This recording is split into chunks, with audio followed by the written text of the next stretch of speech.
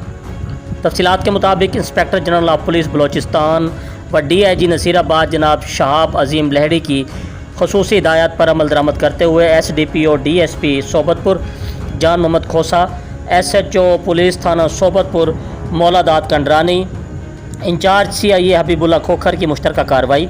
सिंध और बलूचिस्तान की सरहदी पट्टी से 302 कत्ल के मुकदमा में रोपोश मुलजमान मोहम्मद नवाज़ नंबर 2 अल्लाह बख्श पनियार को हस्ब ज़ाब्ता गिरफ्तार कर लिया। अफसरान की इस कार्रवाई पर अवामी प्रेस क्लब सोबतपुर ने नेक ख्वाहिशात का इजहार करते हुए खराज तहसीन पेश किया है। जी, मज़ीद ख़बरों से बाखबर रहने के लिए देखते रहिए एशियन न्यूज़ HD।